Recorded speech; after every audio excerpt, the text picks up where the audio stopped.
fantasy genre love our book series. In fact, book series have become the norm in the fantasy genre. Trilogies, quartets, 5-book series, 7-book series, 10-book series, and beyond. But sometimes, isn't it nice to just pick up a single novel that tells a complete story that's in the fantasy genre? Well, today I'm going to talk about 10 such books, 10 fantasy novels that are standalones that I love, and then at the end I'm going to give you 5 more that I hope to read that are actually on my physical TBR that I'll probably be reading soon. I do love a good self-contained story in the fantasy genre. I'm sure a lot of you do as well. Here are 10 such books that I love. Now, before I get into it, I'm going to steal a great idea from my friend John at Talking Story. He did his top 10 of fantasy novels early this year or late last year, and he instigated a rule that, he instituted a rule that I'm going to borrow. He called it the GGK rule, and I'm going to use it as well, which means only one book per author. And it's so named by GGK because Guy Gabriel Kay wrote a lot of standalones, a lot of really great standalones. He was one of the only authors that seems to have bucked the trend of writing the big long series like everybody else. And if this were a true top 10 for me and I were ranking them, more than half of them would probably be works by Guy Gabriel Kay. So I'm just going to spread the love around a little bit. Additionally, this is not a top 10. These are just 10 books that I love that are standalones. In fact, my one selection by Guy Gabriel Kay, I didn't pick my favorite one. I picked one that I think's a better entry point into his works. So let's go ahead and get started. In order to have some semblance of just kind of some sort of structure, I'm going to lay these out in publication order, although there's 2 at the end that were the same year that I don't know which one's first. So mostly publication order.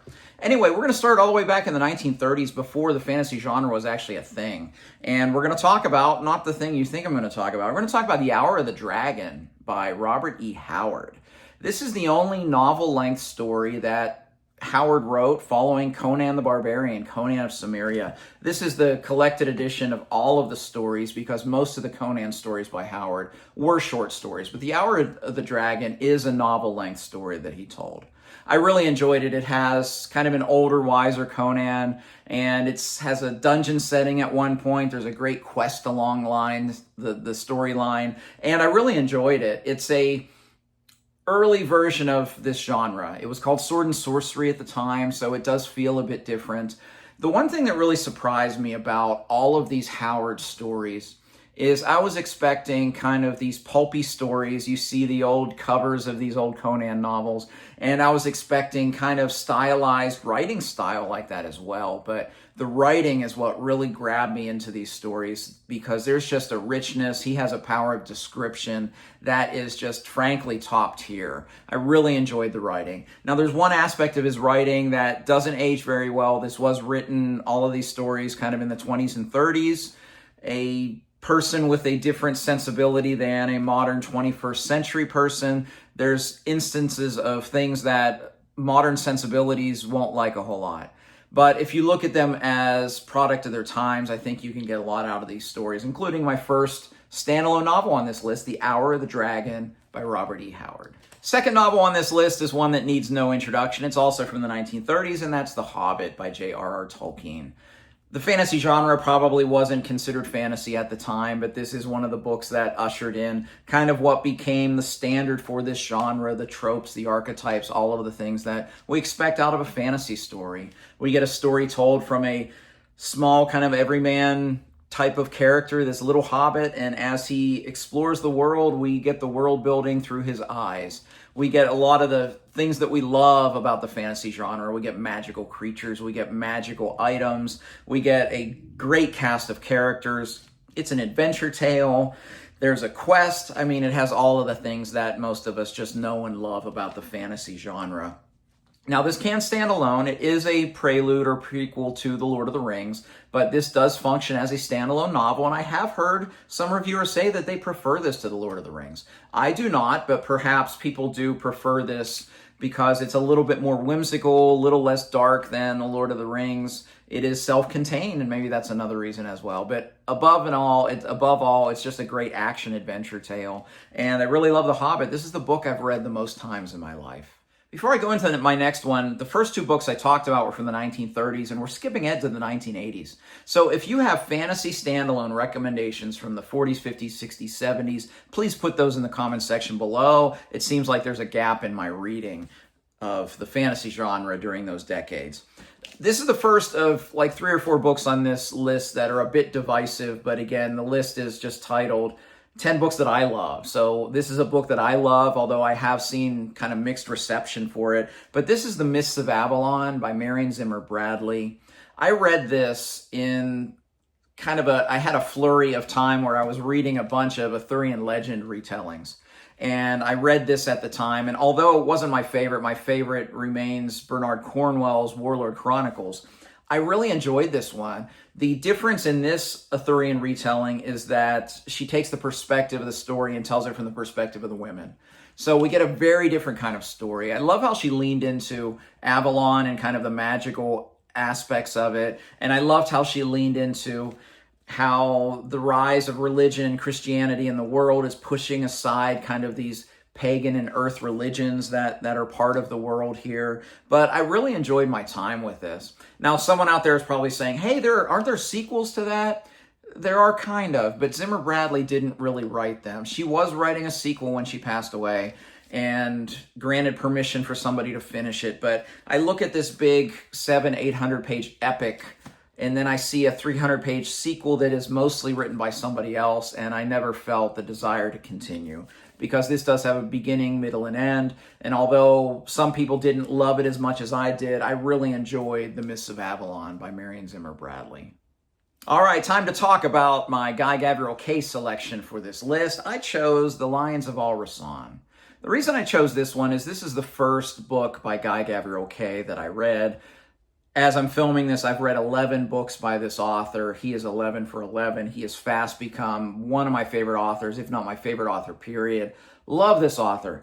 There are certain places that are probably not the greatest place to start his works, but this is one of them, and that's why I wanted to include it today. Lions of Al-Rassan was the first book of Kay's that I read, and it shows just everything that he does well. I think some of his greatest character work is in here. I love the world building and setting aspects of it. If you're not familiar with Kay, you probably haven't been watching my channel because I've been gushing about him for about 2 years. But Kay takes his fantasy worlds and he creates them based on a time and place in Earth's past. In the case of Lions of Al-Rassan, we're basically medieval Spain.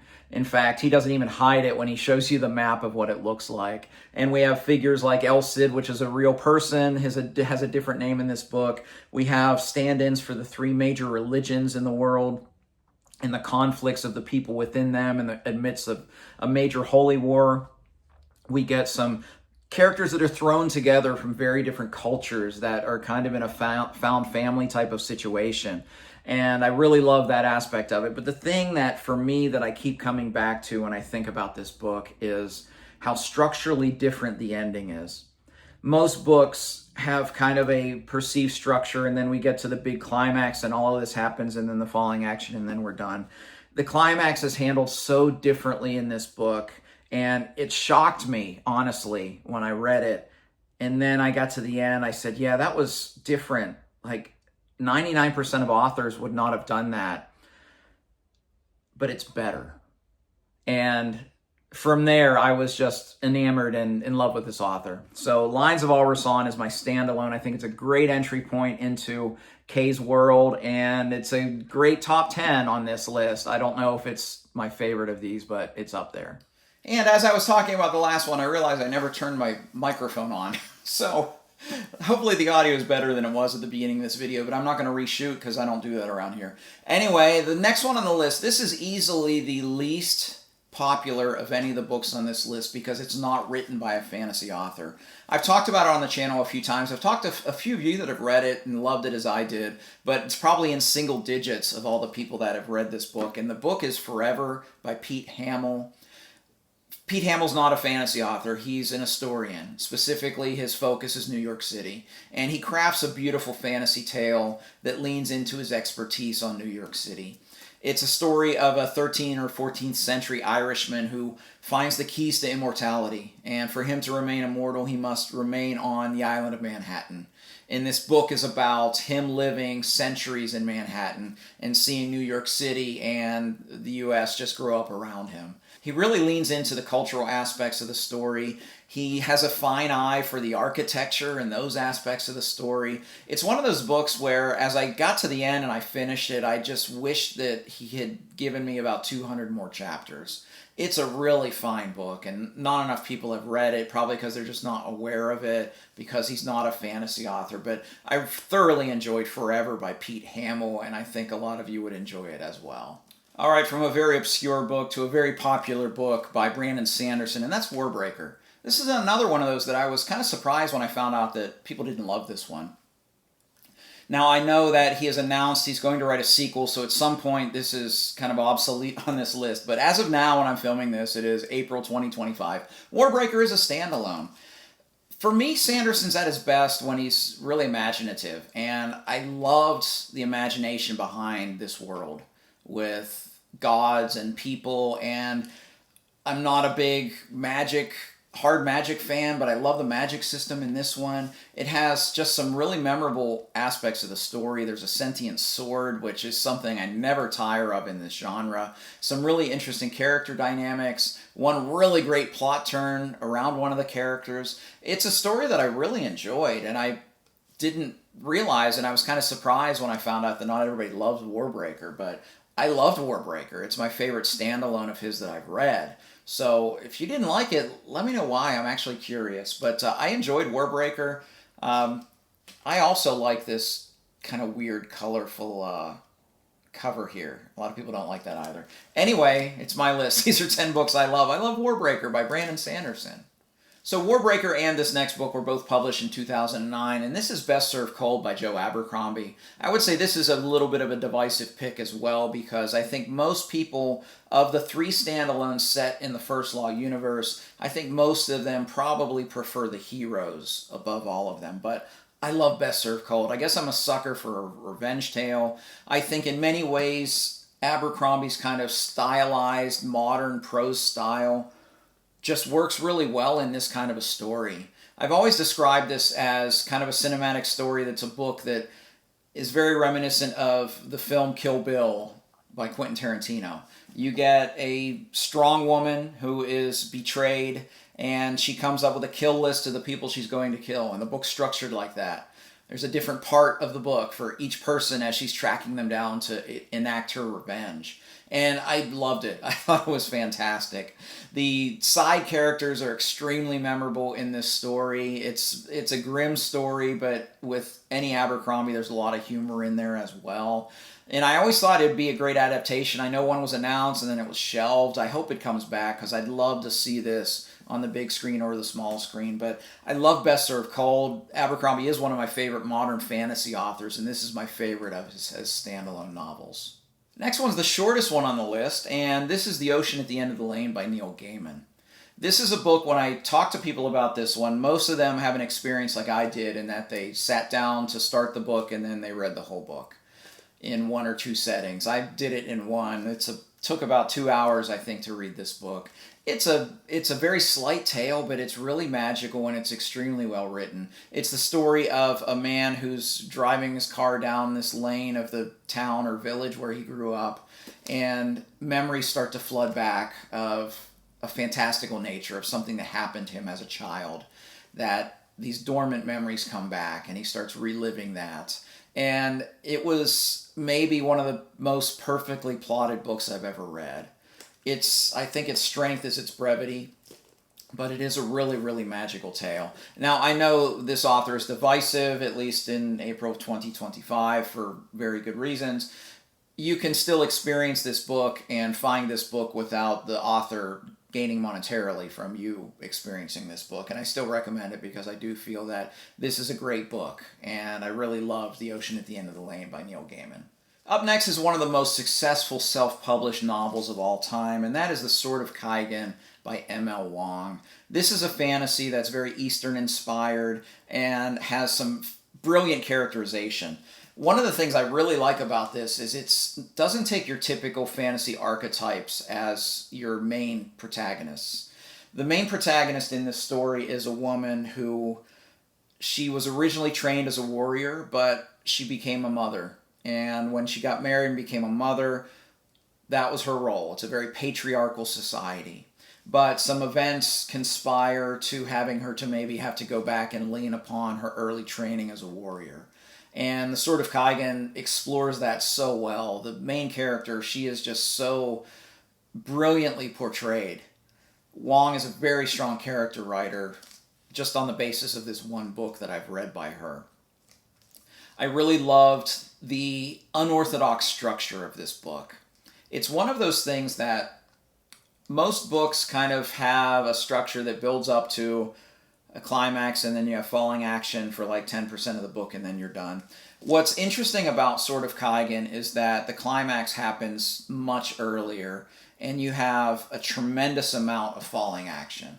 And I've seen a lot of reviewers say that they didn't like that aspect of it, but frankly, I thought the falling action was the point of the book, was not the culminating action, the big climax, but what happened after, I think, was the point of what this book was really about. And I thought it was so brilliantly done. That said, she does have a couple missteps in the last chapter. I feel that she was trying to either create a future series or maybe some past writings that she had. She was going to try to tie into this world, where there were some elements in the very last chapter that just didn't work because this remains a standalone. But even with those small missteps, I love the Sword of Kaigen. I love the writing, the characterization, and just kind of the main theme about what this character has to go through in this story is just something that's very memorable to me. So, Sword of Kaigen, a great self-published work. I don't know if this was traditionally published after the fact or not, but it got a couple of really nice special editions, which I was happy to pick up one of those myself. Final book on this list is another one that's a very concise story, and that is Piranesi by Susanna Clarke. Now, this book, I was prepared to talk about it. I've talked about this book a few times on the channel, but I saw Brian over at BellTube a few months ago, or maybe late last year, talk about this book, and the way he talked about this book makes me believe that what he said is exactly true about it. So I'm going to cut my thought short. And he says that you need to go into this blind. And the more I think about it, the more I agree with him. This is weird fantasy. This is very unorthodox. This is very different than any other kind of fantasy tale you're going to read. And for me, and for a lot of readers, apparently Brian as well, a lot of the joy in this story is the process of discovery. Discovering what the story is about, conjecturing, taking guesses, trying to figure out what's going on. And I think the more you know about it going in, probably the less enjoyable that aspect of the story is going to be. I went in blind, and I'm really glad I did, because it was just one of those books that I was enthralled from the very beginning. So go into this one. A lot of people really enjoy this book, including me and Brian as well. So if you like our recommendations, you're probably going to like Piranesi. Just don't learn too much about it so that you can enjoy that process of discovery and figure out what's going on in this really weird fantasy book by Susanna Clarke. Okay, on to the 5 books that I want to read that are fantasy standalones, and GGK rule no longer applies, only for the top 10, because the last standalone by Guy Gavrique I have not read is Isabel. So I do want to read this. I imagine I'll read this soon. I'm starting the Fiona of Our Tapestry in the next couple days, so I'll read that trilogy, and then this will be the only thing left. So this will happen in the next couple months, so I definitely want to read that. The next one that I really want to read is another repeat author from this list, and that is M.L. Wong. I really want to read Blood Over Bright Haven. This is another standalone, and I've heard some people say that they actually like this one better than Sword of Kaigen, and if that's the case, I really can't wait to read that one. The next one, I'm actually a little embarrassed I haven't read it yet, because I really, really want to read it, because I discovered this author, read this author for the first time 2 years ago as one of the co-writers of the Empire trilogy with Raymond Feist, and I really, really love that trilogy by Feist and Janny Wirtz. And then I was going to read this. The author sent this to me, and that's why I'm embarrassed I haven't read it yet, because I really want to read it. But I started going back into her catalog to kind of read some things more in publication order, because I do like to do that when I discover an author that I enjoy and want to read them a little bit more chronologically. So I read her debut, Sorcerer's Legacy, really enjoyed it. I recently read, back in December, I read her short fiction collection, That Way Lies Camelot. Really enjoyed that. And to Ride Hell's Chasm is top of my list. However, I also have 2 for 1 on this list here. Master of Whitestorm. My friend Christopher Navo sent this to me from my Amazon wish list. Thank you, sir. So I'll read this one first, because chronologically, but I'll probably get to both of these this year. They are on the physical TBR, and I really want to read these. I also want to read her Cycle of Fire trilogy, because I heard Andrew over at Andrew's Wizardly Reads just rave about that series. So some of that author for sure later this year. So 2 more on the 5 that I want to read, although I guess I gave you 6. I want to read some Terry Pratchett, Small Gods. I read Guards as my first Pratchett novel back in December, and although I do want to finish the City Watch and continue that sub-series within Discworld, this is a standalone within Discworld that I do own, so I will read this one hopefully soon. Now, the last one would not be found on your bookstore shelves in the fantasy section, but apparently it has a tie-in to the Arthurian legend, and it's a book by Kazuo Ishiguro called The Buried Giants. And I've read one by Ishiguro before, and I really liked his writing. So I look forward to picking this one up sometime. Hopefully all of these will happen in the next couple months. So hey, that's my list of 10 fantasy novels that I love, plus 5, I guess 6 that I really want to read. I'd love to hear your 10 plus 5 or 6 in the comments section below, or just give me a couple that you love and a couple that you'd really enjoy looking forward to reading sometime soon. If you like this video, please like and subscribe. You can also find me on Twitter, Goodreads, and the Fireside Discord. I'd love to interact with you there. As always, thank you for watching. Until next time, goodbye.